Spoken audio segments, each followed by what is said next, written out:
Voice of law viewers அனைவருக்கும் வணக்கம். இன்னைக்கு மதுரையில் நம்ம ஈஓடபிள்யூ அதிகாரிகளை பார்க்க நம்ம நிர்வாகிகள் எல்லாரும் வந்திருக்கிறாங்க. இதன் மூலமாக நம்ம உங்களுக்கெல்லாம் சொல்றது என்னன்னா, ஏற்கனவே அந்த குரூப்ல மற்றும் தகவல்கள் எல்லாம் என்ன சொல்லியிருப்பாங்கன்னா, சிஎஸ்ஆர் காப்பி வேணும்னு சொல்லியிருப்பாங்க. பட் சிஎஸ்ஆர் காப்பி அப்படின்னு அவங்க சொல்றது எதை சொல்றாங்கன்னா, பழைய சட்டத்தில் வந்து 161 சிஆர்பிசி, இப்போ உள்ள பாரதிய நகரிக் சுரக்ஷா சங்கீதா 2023 அதன்படி வந்து செக்ஷன் 180 அதுல வந்து என்னன்னா, அந்த காவல்துறை அதிகாரிகளின் விசாரணை, புகார்தாரர் காவல்துறை அதிகாரி முன்னாடி கொடுக்குற வாக்குமூலம் அப்படின்னு அதை சொல்லலாம். அது வந்து என்னன்னா 161 சிஆர்பிசி, இப்போ 180 பிஎன்எஸ்எஸ் சட்டப்படி. அப்ப அது வந்துட்டு அது என்ன தேவைன்னா, for filing of charge sheet. நம்ம ஏற்கனவே நிறைய வீடியோவில் சொல்லியிருக்கிறோம், குற்றப்பத்திரிகை தாக்கல் செய்வதற்கு அது பயன்படும். அப்போ வந்து ஒரு வழக்குனா ஒரு வாட்டி மட்டும்தான் எஃப்ஐஆர். அப்போ ஒரு எஃப்ஐஆர்ன்றது அந்த மதுரை பொருளாதார குற்றப்பிரிவு இஓடபிள்யூ மதுரை, அதில் வந்து கிரைம் நம்பர் 3/23 3/2023 அது மட்டும்தான் எஃப்ஐஆர். அதில் வந்து நீங்கள் எவ்வளோ பேர் புகார் கொடுக்குறீங்களோ அவ்வளோ பேரும் சாட்சிகள் தான். அந்த கேஸில் புகார் கொடுத்த ஜெயசங்கர் ஈஸ்வரன் வந்து PW1 அப்படின்னு சொல்லுவாங்க, ப்ராசிக்யூஷன் விட்னஸ் நம்பர் 1, அதாவது அரசு தரப்பு சாட்சி 1. அவர் வந்து ஜெயசங்கர் ஈஸ்வரன். அதை தொடர்ந்து புகார் கொடுக்குறவங்களாம், ரெண்டாவது புகார் கொடுத்தவர் PW2, அதுக்கடுத்து புகார் கொடுத்தவர் PW3, இது மாதிரி போகும். PW5, 10, 100, 200, 1000, அதாவது 500, 1000, 800 எந்த அவங்க புகார் கொடுக்குற சாட்சி அரசு தரப்பு சாட்சி. இப்போ 7000 பேர் புகார் கொடுத்துருக்காங்கன்னா, கடைசியாக புகார் கொடுத்தவர் அரசு தரப்பு சாட்சி 7000 அப்படின்னு வரும். அது வந்து சார்ஜ் ஷீட் போட்டதுக்கப்புறம் கோர்ட்டில் நடக்கிற விசாரணை நடைமுறை. கோர்ட்டில் சார்ஜ் ஷீட் போடுறதுக்கு முன்னாடி, குற்றப்பத்திரிகை தாக்கல் செய்வதற்கு முன்னாடி டிஆர்ஓவுக்கு அந்த அதிகாரம் வழங்கப்பட்டிருக்குது. டிஆர்ஓ முன்னாடி போய் நம்ம சமரசம் பண்ணிக்கலாம். அப்போ எவ்வளோ பேர் புகார் கொடுத்தாங்களோ எல்லாருக்கும் அந்த நிறுவனமானது செட்டில்மெண்ட் கொடுத்துருச்சு.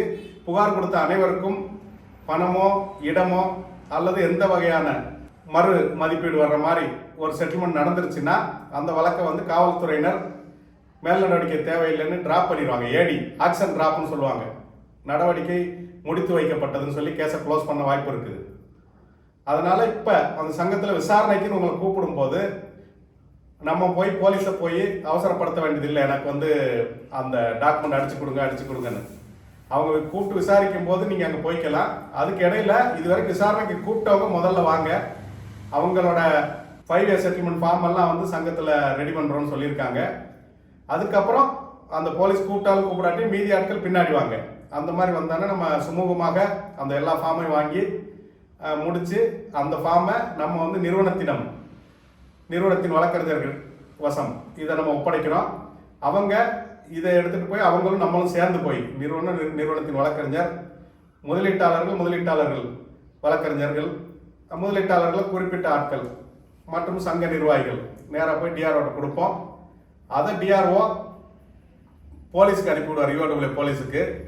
அதில் இவங்க புகாரில் சொல்கிற இவங்க ஐடி நம்பர், இவங்க சொல்கிற பணம், எவ்வளோ அமௌண்ட் கட்டணுன்னு சொல்கிறாங்க, எந்த ஸ்கீமில் கட்டணும்னு சொல்லி இதெல்லாம் சரியான போலீஸில் செக் பண்ண சொல்லி கொடுத்து அனுப்புவாங்க. அதுக்கு பேர் வந்து போலீஸுக்கு நோட்டீஸ் டு போலீஸ். அப்புறம் அதுக்கு போலீஸ் வந்து ரிப்ளை ஃபைல் பண்ணணும், போலீஸ் அதுக்கு பதில் தாக்கல் பண்ணணும். இவர் சொல்கிற அமௌண்ட் கரெக்டு தான், இவர் சொல்கிற பணம் கரெக்டு தான், அல்லது இதில் டிஸ்பியூட் இருக்குது, இவர் சொல்கிற புகார்தாரர் ஒவ்வொருத்தரும் சொல்கிற பணம் ஏதாவது பிரச்சனை இருந்தால் கூட குறைய சொல்கிறாங்க அப்படின்ற மாதிரி அதுக்கு ரிப்ளை. அப்புறம் இந்த செட்டில்மெண்ட் வாய்ப்பு இருக்கா இல்லையா, இதெல்லாம் போலீஸ் டிஆர்ஓ கொடுத்ததுக்கப்புறம் டிஆர்ஓ அதில் ஒரு உத்தரவு பிறப்பிக்க முடியும். ஏன்னா 5ன்றது காம்பவுண்டபிள் சமரசத்தை எப்படி செய்யணுன்றதுக்கு கைட்லைன் ஒன்றும் இல்லை, இப்படி தான் சமரசம் பண்ணணுன்றது ஒன்றும் இல்லை. புகார் கொடுத்தவரும் குற்றம் சாட்டப்பட்டவரும் சமரசமாக போயிட்டாங்கன்னா அந்த பிரச்சனைக்கு முடிவுக்கு வரும் அப்படின்றது தான் அந்த சமரச உடன்படிக்கைன்றது. காம்பவுண்டபிள் அஃபென்ஸ் அப்படின்றது சமரசம் செய்து கொள்ளும் குற்றங்கள் அப்படின்னு நம்ம அதை சொல்கிறோம். அதனால் யாரும் அவசரப்பட வேண்டாம், யாரும் வந்து டென்ஷன் ஆக வேண்டாம். எல்லாரையும் கூப்பிட்டு எல்லாருக்கும் ஃபார்ம் ரெடி பண்ணி எல்லாருக்கும் முடிச்சதுக்கப்புறம் மொத்தமான ஒரு செட்டில்மெண்ட் தான் வரும். அவங்க முந்தினவங்க வாங்கிட்டு போயிடுவாங்க, பின்னாடி இவங்களுக்கு கிடைக்காது, அல்லது நம்மளை விட்டுட்டாங்க நமக்கு வராமல் போயிடும் அப்படின்லாம் யாரும் ஒரு பதட்டம் அடைய தேவையில்லை. அது செட்டில் பண்ணுறது எல்லாருக்கும் கிடைக்கும், எல்லாருக்கும் ஃபார்ம் ரெடி பண்ணலாம். எல்லாரும் ஒத்துழைப்பு கொடுத்து ஒரு நாளைக்கு குறிப்பிட்ட அளவு ஆட்கள் கொஞ்சம் பேர் வந்து கொடுக்கணும் அப்படின்றது தான். முதல்ல கொடுத்தவங்களுக்குலாம் முதல்ல டிஆர்ஓட்ட போயிடும் அப்படிலாம் பயப்பட வேண்டாம். பார்ட் பார்ட்டாக பகுதியாலாம் போகாது, மொத்தமாக தான் கொடுக்க போகிறோம். அதனால் எல்லாரும் ஒத்துழைப்பு கொடுத்து கோஆப்ரேட் பண்ணணும். பண்ணிட்டீங்கன்னா இந்த பிரச்சனையை சீக்கிரம் முடிவு பண்ணுறதுக்கு முயற்சிகள் எடுக்கப்பட்டு வருகிறது அப்படின்னு நான் தெரிவிச்சுக்கிறோம். நன்றி, வணக்கம்.